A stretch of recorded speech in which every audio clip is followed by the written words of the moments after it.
Probabil ai auzit de supercompensare, dar poate nu ai înțeles pe deplin ce înseamnă și care este rolul ei, sau poate nu ai auzit deloc. Ei bine, în acest video vreau să discut despre supercompensare. Poate reușesc eu să fac lumină pe acest subiect. Nu este un clip foarte ușor de digerat, așa că dacă vrei să înveți lucruri noi, vreau să fii atent în acest clip. Poate vei învăța cum să periodizezi antrenamentul și să beneficiezi de supercompensare. În primul rând, ce înseamnă supercompensarea? Supercompensarea este perioada de după antrenament în care corpul antrenat are o capacitate de performanță mai mare decât înainte de perioada de antrenament. Asta înseamnă că dacă îi dai corpului tău timp să se refacă, el se va recupera și va deveni mai puternic pentru a fi pregătit de următoarea provocare. Dar dacă îi dai prea mult timp de pauză, nu vei mai beneficia de supercompensare, iar corpul va reveni la nivelul inițial. Supercompensarea are 4 faze. Faza 1. Această fază are durata între 1 și 2 ore. După antrenament, corpul este obosit, este în stare catabolică. Oboseala indusă de efort apare prin microtraume la nivelul mușchilor, nivelul scăzut de glicogen, oboseală mentală, care rezultă febra musculară. Faza 2. Această fază are durata între 24 și 48 de ore. De îndată ce antrenamentul este încheiat, începe faza de compensare, odihnă. În timpul fazei de compensare au loc următoarele. În termen de 3-5 minute, după încetarea antrenamentului, rezervele de ATP sunt complet refăcute. Glicogenul muscular este de obicei readus la nivelurile bazale în decurs de 20 până la 24 de ore. Rata de resinteză a proteinelor revine la valoarea inițială după 36 de ore, astfel că această fază este inițierea fazei anabolice. Faza 3. Acum intră în joc supercompensarea. Această fază are durata între 36 și 72 de ore. Și au loc următoarele. Forța și durerea musculară au revenit la valoarea inițială după 72 de ore după exercițiu. Apare supercompensarea psihologică, care poate fi marcată de încrederea ridicată, energie ridicată, gândire pozitivă și capacitatea de a face față stresului antrenamentului.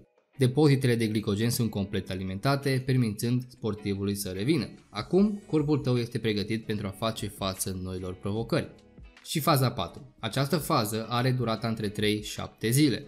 Dacă sportivul nu aplică un alt stimul în momentul optim, în timpul fazei de supercompensare, atunci are loc involuția, ceea ce reprezintă o scădere a beneficiilor fiziologice obținute în timpul fazei de supercompensare.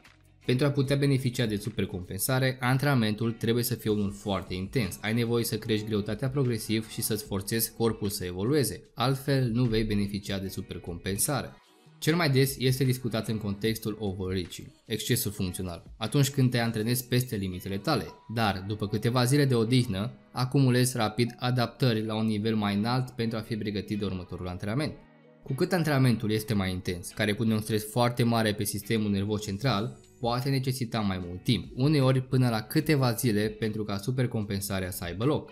De aceea este foarte important să știi cum să-ți periodizezi antrenamentul, să structurezi programul de antrenament pe cicluri sau blocuri în care să-ți planifici zilele de recuperare, zilele grele în care urmărești să mergi până la epuizare urmată de o perioadă de descărcare.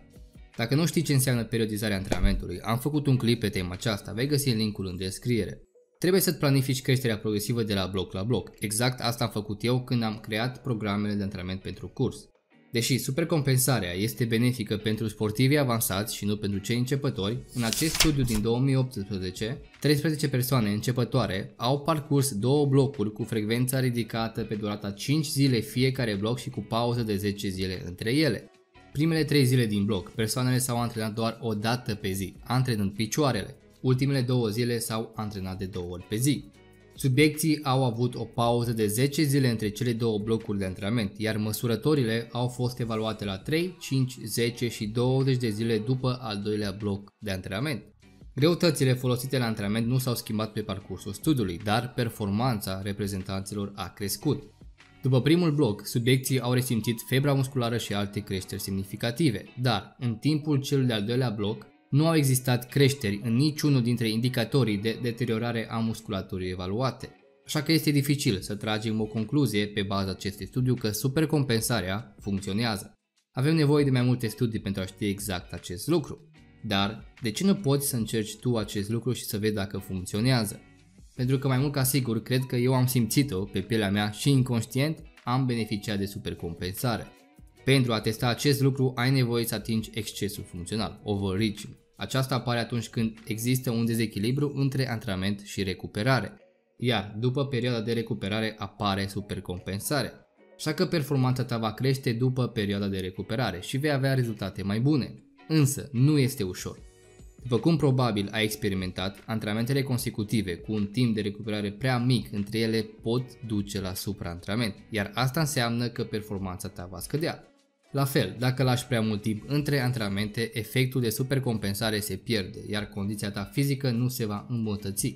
Așa că poți să îți periodizezi rutina de antrenament ca pentru ultimele 2 săptămâni să te antrenezi peste limitele tale, atingând excesul funcțional, urmat de o săptămână de descărcare sau o pauză activă. Deși sistemul muscular se reface mult mai repede, sistemul nervos are nevoie de mai mult timp de refacere, așa că ai nevoie de o săptămână, uneori chiar 2 de pauză pentru a se reface, în urma excesului funcțional. Această variantă este una mai riscantă, deoarece poți să te supraantrenezi. Dar eu această variantă am încercat-o mai mult sau mai puțin conștient și a funcționat. Iar varianta mai puțin riscantă presupune planificarea sesiunilor de antrenament care să coincidă cu vârful supercompensării din antrenamentul anterior după recuperarea completă. Asta înseamnă că ai nevoie să pui un stres foarte mare asupra organismului pentru a beneficia de supercompensare și să lași corpului 48-72 de ore de recuperare pentru a supune unui nou stimul. Aici necesită un nivel avansat de manipulare a antrenamentului pe microcicluri sau mezocicluri. Pentru începători, ei trebuie să crească progresiv greutatea, intensitatea sau volumul pe rând și nu în același timp. Așa că da, supercompensarea este un subiect încă deschis și așteptăm mai multe studii pe antrenamentele cu greutăți pentru că majoritatea sunt pe atleți în general, pentru a vedea mai multe dovezi că funcționează. Lasă un comentariu și spune-mi dacă tu ai beneficiat de supercompensare și cum ai reușit. Dacă ți-a plăcut acest video, nu uita să dai un like și să te abonezi la canal, pentru că am pregătit clipuri interesante pe viitor.